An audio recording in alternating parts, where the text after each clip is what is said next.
Добар ден и добродојавте во уште едно издание на Формула на македонски. Овој пат, како што најавив, видео посветено на оние најинтересни, би рекол, надградби на болидите кои ги видовме на вториот предсезонски тест одржан во Бахрейн. И секако, без да одовлекувам, веднаш ќе почнам со она најдраматичната промена, а тоа е кај болидот на Мерцедес, односно тоа драматично спрескување на отворите за ладење. Всушност, она издание на Мерцедес кое го видовме во Барселона, кое го гледате на оваа фотографија од левата страна, било лажно издание, така наречено, да ги измами противниците од нивната вистинска цел. И всушност ова е вистинската итерација со која Мерцедес ќе започне својата сезона. Филозофијата зад оваа промена е, бидејќи овие болиди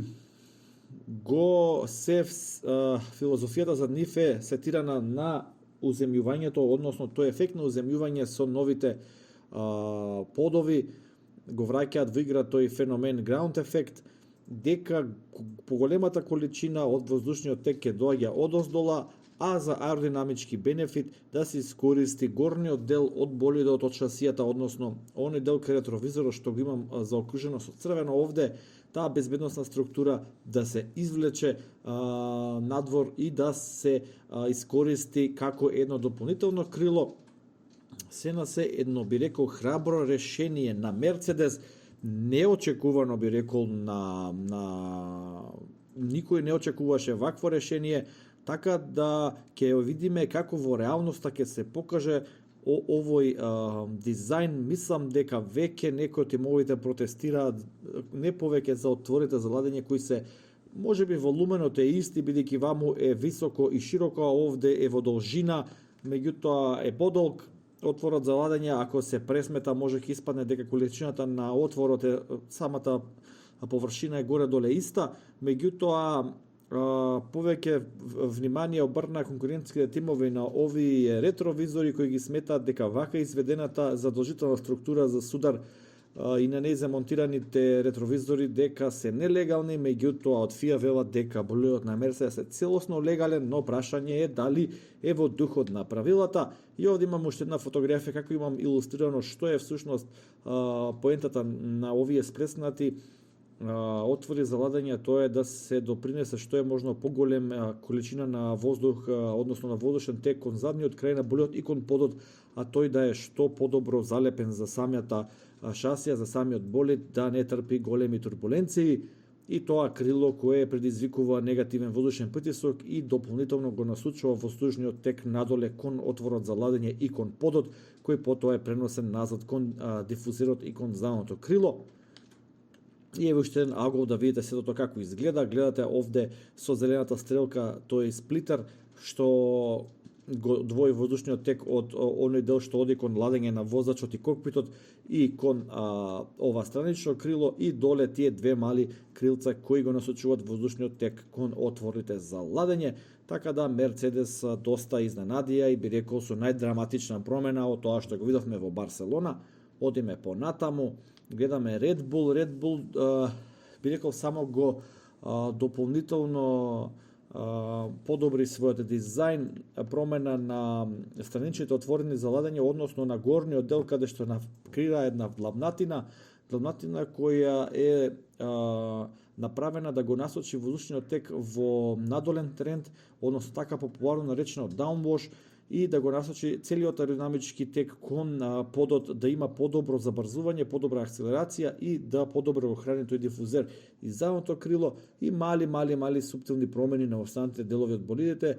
Меѓутоа, сите тие мали промени носат една голема целина. Од Red Bull велат дека новата конфигурација, ако може така се каже, е за половина секунда по круг побрза од таа представена во Барселона. Еве уште една фотографија представена одблиску, тие три главни фронтови на кои се носи воздушниот тек кон подот, кон отворите за ладење и кон дифузерот. Целта е да се тие три фронтови спојат и заедно потоа да се дистрибуираат кон задниот дел од болидот. Тоа ќе го видите и во следната фотографија. Овде не ви покажувам што е променето, туку овде гледате целата задна суспензија на Red Bull е офарбана со така наречениот Flowvis кој дава индикација дали доволно добро се храни со воздушен тек тој дел од болидот, и гледате овака зелена јасна површина, значи дека доволно добар и доволно мокен воздушен тек доаѓа до тој дел од болидот. Тоа е секогаш добро. Ова е добра вест за тие кои работат аеродинамика во Red Bull. Го гледаме сега болидот на Ферари со миниатурни промени на предното крило. Гледаме во Бахрейн најгорниот елемент малку истакната површина ивица, би рекол кон средината, ништо друго драстично не е променето. Веројатно од Ферари се задоволни од количината на потисна сила која ја произведуваат со ова предно крило, така што повеќе внимание сега посветуваат на дистрибуција на воздушниот тек кон вентури тунелите на самиот под и кон останатите делови од шасијата на болидот.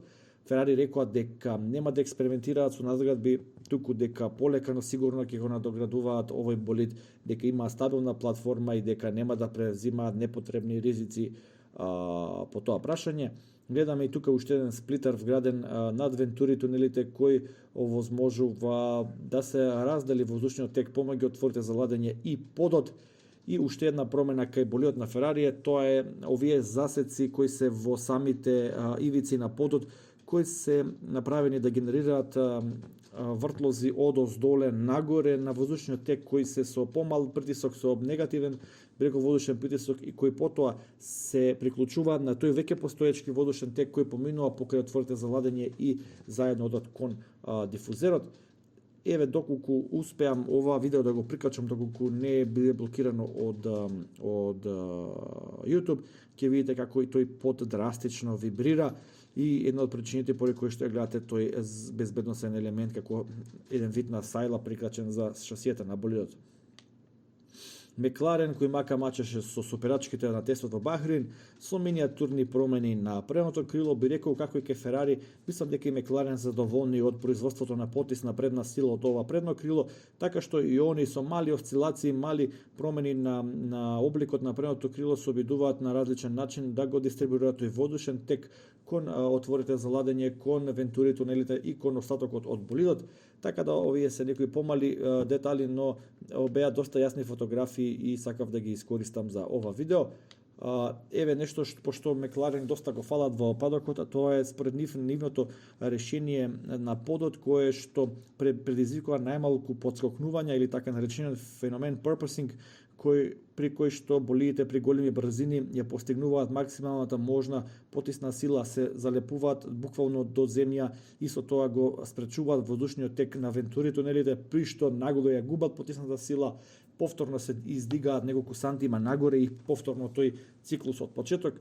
Така да гледате и оваа зелена боја, тој flow vis како функционира, доста добро го храни тој дел од болидот и сметаат доста од аналитичарите дека Мекларен е најдобар во ова поле и дополнително донесува некоја надградба која мислам дека само го доусоврши веќе постоечкиот концепт.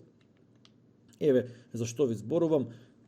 Тие со црвените стрелки се веќе постоечките вртлози кои се функционираат во страните на ивиците на подот од воздушниот тек кој доаѓа одозгора, а зелените и плавите стрелки се воздушен тек со низок притисок, така што тој се меша заедно во комбинација со веќе постоечкиот одозгора и заедно предизвикуваат еден силен турбулентен удар кој потоа оди кон задниот дел од болидот и го залепува буквално на земја и на тој начин ја предизвикува, односно ја произведува таа потисна сила. Алпин, тимот на Рено со мали промени, малку збунувачки делува со оваа розева шема на бои потсеќа на Астон Мартин или и претходно Форс Индија. Исто така мали промени на задното и предното крило, нијанси се во прашање, тука едноставно станува збор за добро сетирање на болидот, она што дали повеќе сакате брзина или потисна сила, секогаш е таа борба помеѓу балансот на брзина и потисна сила, така да овде гледаме мали промени кои ги воведоа во Алпин Рено. Еве, и овде се илустрирани, гледате само тој црн дел од последниот елемент на предното крило, буквално таа една ивица од можеби 1 сантим е таа што е буквално променета, ништо друго драстично, не гледаме некоја друга промена.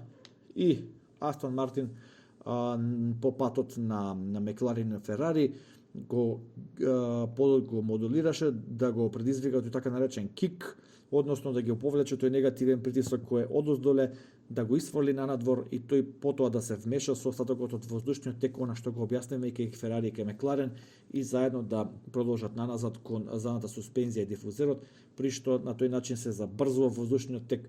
Замислете како две притоки се спојуваат во една голема и онамо кај што се спојува се судираат и дополнително се забрзува тој тек.